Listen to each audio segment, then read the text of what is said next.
दोस्तों, कोविड का हमें पता है कि जो सबसे ज़्यादा अफेक्टेड ऑर्गन है वो लंग्स या फेफड़े हैं, क्योंकि ये सांस के थ्रू सबसे ज़्यादा फैलता है और ड्रॉपलेट्स के थ्रू लंग्स में जा कर के और लंग को डिस्ट्रॉय करता है, लंग में फाइब्रोसिस करता है। अटिपिकल न्यूमोनाइटिस टाइप की पिक्चर उसके अंदर डेवलप होती है, जिसके वजह से पेशेंट को फीवर होना, खांसी होना,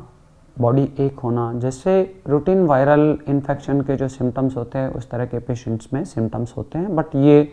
पोस्ट कोविड थोड़े से ज़्यादा सीवियर होते हैं।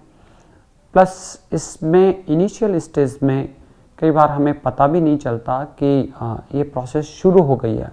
और जब हमें पता चलता है तब तक काफ़ी देर हो चुकी होती है। तो अगर आपको इस तरह के सिम्टम्स डेवलप होते हैं तो तुरंत डॉक्टर से कंसल्ट करने की ज़रूरत है ही है। बट सिर्फ लंग ही नहीं, मीन्स फेफड़े ही नहीं, इसके अलावा भी आपके बाकी के ऑर्गन्स हैं वो इस इन्फेक्शन से अफेक्टेड हो सकते हैं, जिसमें कि आपका ब्रेन है जिसके अंदर इन्फेक्शन हो सकता है, आपके हार्ट है जो कि डायरेक्टली या इनडायरेक्टली इन्वॉल्व हो सकता है, किडनीज़ हैं, कई लोगों को गैस्ट्रोएंटराइटिस यानी लूज मोशंस और उल्टियाँ डेवलप होना शुरू हो जाती है, आपका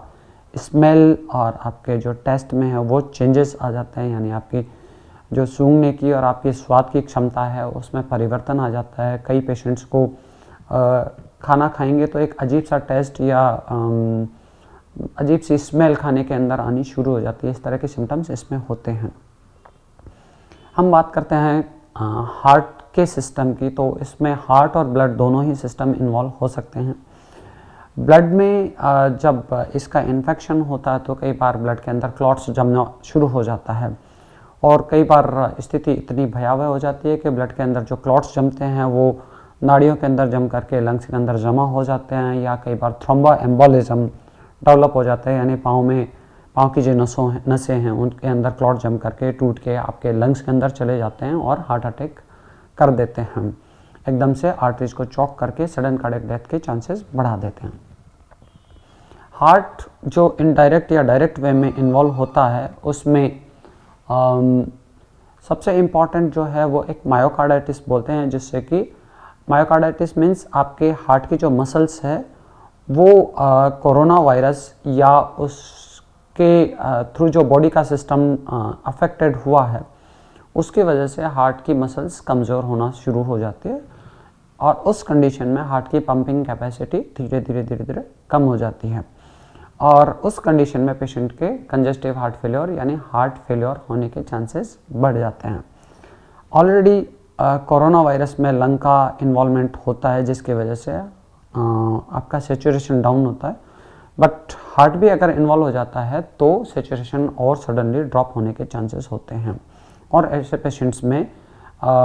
इधर बाईपैप की ज़रूरत पड़ती है या पेशेंट को वेंटिलेटर पे ले जाने की ज़रूरत पड़ जाती है। कई बार जब मायोकार्डाइटिस डेवलप होती है तो हार्ट की धड़कन इरेगुलर वे में काम करना शुरू कर देती है, और कई बार ये नॉर्मल माइल्ड वे में हो जाती है और ठीक भी हो जाती है, जिसको कि एट्रियल फिब्रिलेशन या वीपीसीज वगैरह बोलते हैं। बट एक्सट्रीम कंडीशन में कुछ पेशेंट्स को वेंट्रिकुलर टेकिकार्डिया या वेंट्रिकुलर फिब्रिलेशन या मैलिग्नेंट एरिथमिया अगर मैं कहूँ, उस तरह की चीज़ें डेवलप हो जाती है, और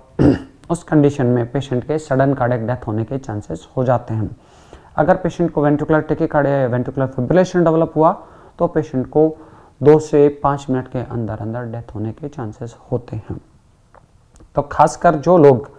ऑलरेडी हार्ट की प्रॉब्लम से अफेक्टेड हैं उनको ज़्यादा केयर करने की ज़रूरत है, और अगर इस तरह के कोरोना का इन्फेक्शन उनको लगता है कि इस तरह के सिम्टम्स हो रहे हैं तो उनको डॉक्टर से कंसल्ट करके और उनसे उपचार लेना चाहिए। अगर डॉक्टर कहते हैं कि आपको हॉस्पिटलाइज होने की ज़रूरत हो तो डेफिनेटली वो भी करना चाहिए। Thank you.